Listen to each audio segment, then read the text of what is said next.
ದೇಶಾದ್ಯಂತ ಮುಂಗಾರು ಚುರುಕುಗೊಂಡಿರುವ ಹಿನ್ನೆಲೆಯಲ್ಲಿ ಕೋಲಾರ ಜಿಲ್ಲೆಯಲ್ಲೂ ಕೃಷಿ ಚಟುವಟಿಕೆಗಳು ಆರಂಭಗೊಂಡಿವೆ. ಜಿಲ್ಲೆಯಾದ್ಯಂತ ರಾಗಿ ಬಿತ್ತನೆ ಕಾರ್ಯ ಬಿರುಸಿನಿಂದ ಸಾಗಿದೆ. ಕೋಲಾರ ಬಯಲು ಸೀಮೆಯಾಗಿದ್ದು ರೈತರು ಮುಂಗಾರು ಮಳೆಯನ್ನೇ ನೆಚ್ಚಿಕೊಂಡಿದ್ದಾರೆ. ಈ ಬಾರಿ ಮುಂಗಾರು ಕೈಗೊಳ್ಳಲಾರದು ಎಂಬ ಭರವಸೆಯೊಂದಿಗೆ ರೈತರು ಕೃಷಿ ಚಟುವಟಿಕೆ ಆರಂಭಿಸಿದ್ದಾರೆ. ಜಿಲ್ಲೆಯಲ್ಲಿ ರಾಗಿ ಮುಂಗಾರು ಹಂಗಾಮಿನ ಪ್ರಮುಖ ಬೆಳೆಯಾಗಿದೆ. ಪ್ರತಿ ವರ್ಷ ಮುಂಗಾರಿನಲ್ಲಿ ಸುಮಾರು 50 ರಿಂದ 55 ಸಾವಿರ ಹೆಕ್ಟೇರ್ ಪ್ರದೇಶದಲ್ಲಿ ರಾಗಿ ಬಿತ್ತನೆ ಮಾಡಲಾಗುತ್ತದೆ. ಮುಂಗಾರು ಪೂರ್ವ ಮಳೆ ಆರಂಭವಾಗುತ್ತಿದ್ದಂತೆ ರೈತರು ಜಮೀನನ್ನು ಹದಗೊಳಿಸಿ ಸಿದ್ಧಪಡಿಸಿಕೊಂಡಿದ್ದರು. ಇದೀಗ ಅಲ್ಪ ಪ್ರಮಾಣದಲ್ಲಿ ಮಳೆಯಾಗುತ್ತಿದ್ದರೂ ಮುಂದೆ ಉತ್ತಮವಾಗಿ ಮಳೆಯಾಗುವ ಆಶಾಭಾವನೆಯೊಂದಿಗೆ ಬಿತ್ತನೆ ಕಾರ್ಯವನ್ನು ಆರಂಭಿಸಿದ್ದಾರೆ. ರೈತರ ಅನುಕೂಲಕ್ಕಾಗಿ ಕೃಷಿ ಇಲಾಖೆಯು ತಾಲೂಕು ಮತ್ತು ಹೋಬಳಿ ಮಟ್ಟದ ರೈತ ಸಂಪರ್ಕ ಕೇಂದ್ರಗಳ ಮೂಲಕ ರಿಯಾಯಿತಿ ದರದಲ್ಲಿ ಉತ್ತಮ ಗುಣಮಟ್ಟದ ಬಿತ್ತನೆ ಬೀಜ ಹಾಗೂ ರಸಗೊಬ್ಬರಗಳನ್ನು ವಿತರಿಸುತ್ತಿದೆ. ಸಾಂಪ್ರದಾಯಿಕ ರಾಗಿ ತಳಿ ಕೊಯ್ಲಿಗೆ ಬರಲು 120 ರಿಂದ 135 ದಿನಗಳು ಬೇಕಾಗುತ್ತವೆ. ಆದರೆ ಪ್ರಸ್ತುತ ಮಳೆಯ ಕೊರತೆಯಿಂದಾಗಿ ಈ ಬಾರಿ ಇಳುವರಿ ಕಡಿಮೆಯಾಗುವ ಸಾಧ್ಯತೆಗಳಿವೆ. ಹಾಗಾಗಿ ಕೃಷಿ ಇಲಾಖೆ 90 ರಿಂದ 105 ದಿನಗಳೊಳಗೆ ಕೊಯ್ಲಿಗೆ ಬರುವಂತಹ ತಳಿಯ ಬಿತ್ತನೆ ಬೀಜವನ್ನು ಪೂರೈಕೆ ಮಾಡುತ್ತಿದೆ. ಎಂಎಲ್ 365 ತಳಿ 100 ರಿಂದ 105 ದಿನಗಳ ಅವಧಿಯಾಗಿದ್ದು ತೀವ್ರ ಬರ ಹಾಗೂ ರಾಗಿ ಕುತ್ತಿಗೆ ರೋಗ ನಿರೋಧಕ ಸಾಮರ್ಥ್ಯ ಹೊಂದಿದೆ. ಇದು ಒಣಭೂಮಿ ಕೃಷಿಗೆ ಸೂಕ್ತವಾಗಿದೆ. ಜಿಪಿಯು 48 ತಳಿ 95 ರಿಂದ 100 ದಿನಗಳ ಅವಧಿಯದ್ದಾಗಿದ್ದು ಆಗಸ್ಟ್ ಅಥವಾ ಸೆಪ್ಟೆಂಬರ್ ಆರಂಭದವರೆಗೂ ಬಿತ್ತನೆಗೆ ಸೂಕ್ತವಾಗಿದೆ.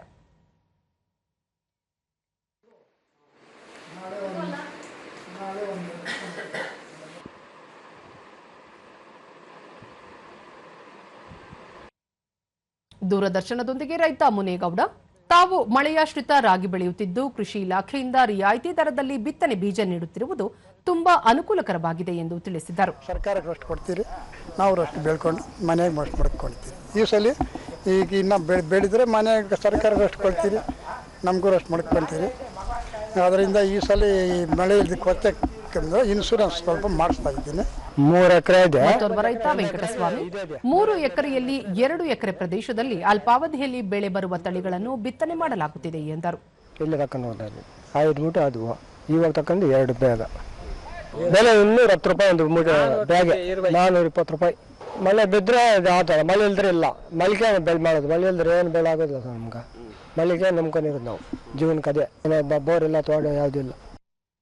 ರೈತ ಸಂಪರ್ಕ ಕೇಂದ್ರದ ಸಿಬ್ಬಂದಿ ಗೀತಾ ರೈತರಿಗೆ ಗುಣಮಟ್ಟದ ರಾಗಿ, ತೊಗರಿ, ಹಲಸಂದೆ ಹಾಗೂ ಕಡಲೆಕಾಯಿ ಬಿತ್ತನೆ ಬೀಜಗಳನ್ನು ವಿತರಿಸಲಾಗುತ್ತಿದೆ ಎಂದು ತಿಳಿಸಿದ್ದಾರೆ. 5:45 ತನಕನೂ ಇರ್ತೀವಿ, ರೈತರು ಬರ್ತಾನೆ ಇರ್ತಾರೆ. ನಮ್ಮಲ್ಲಿ ಈಗ ಸೀಸನ್ ಟೈಮ್ ಆಗಿರೋದ್ರಿಂದ ರಾಗಿ, ತೊಗರಿ, ಅಲಸಂದಿ, ಕಡಲೆಕಾಯಿ ಕೊಡ್ತೀವಿ. ಮತ್ತು FID ಆಗಿರುತ್ತೆ. FID ಆಗಿದ್ದರೆ ಆಧಾರ್ ಕಾರ್ಡ್ ನಂಬರ್ ಕೊಟ್ಟರೆ ಓಕೆ, ಅವ್ರಿಗೂ ಅಲ್ಲೇ ಬರುತ್ತೆ, ಆನ್ಲೈನಲ್ಲಿ ಬರುತ್ತೆ, ಆನ್ಲೈನಲ್ಲೇ ಮಾಡಿಕೊಡ್ತೀವಿ. ಕೃಷಿ ಇಲಾಖೆ ಜಂಟಿ ನಿರ್ದೇಶಕಿ MN ಮಂಜುಳಾ, ಜಿಲ್ಲೆಯಲ್ಲಿ ರಾಗಿ ಪ್ರಮುಖ ಬೆಳೆಯಾಗಿದ್ದು ಆಗಸ್ಟ್ ಅಂತ್ಯದವರೆಗೂ ಬಿತ್ತನೆ ಮಾಡಲು ಅವಕಾಶವಿದೆ. ಹಾಗಾಗಿ ರೈತರಿಗೆ ತೊಂದರೆಯಾಗದಂತೆ ತಾಲೂಕು ಮತ್ತು ಹೋಬಳಿ ಮಟ್ಟದ ರೈತ ಸಂಪರ್ಕ ಕೇಂದ್ರಗಳಲ್ಲಿ ಬಿತ್ತನೆ ಬೀಜದ ದಾಸ್ತಾನು ಇಡಲಾಗಿದೆ ಎಂದು ಹೇಳಿದರು. ಹಾಕೋ ಒಂದು ಅವಕಾಶಗಳು ಜಾಸ್ತಿ ಇರೋದ್ರಿಂದ ರೈತರಿಗೆ ಬೇಕಾಗುವಂತಹ ಅಲ್ಪಾವಧಿ ತಳಿಗಳು ಇದರಲ್ಲಿ 95 ರಿಂದ 105 ದಿನಗಳ ಒಳಗಡೆನೆ ನಾವು ಒಂದು ರಾಗಿ ಬೆಳೆಯನ್ನು ಬೆಳೆಯೋಕ್ಕೆ ಸಾಧ್ಯತೆಗಳಿರೋದ್ರಿಂದ ಎಲ್ಲ ರೈತ ಸಂಪರ್ಕ ಕೇಂದ್ರದಲ್ಲೂ ನಾವು ಬಿತ್ತನೆ ಬೀಜಗಳನ್ನು ಸಾಕಷ್ಟು ದಾಸ್ತಾನು ಇಟ್ಟಿದ್ದೀವಿ.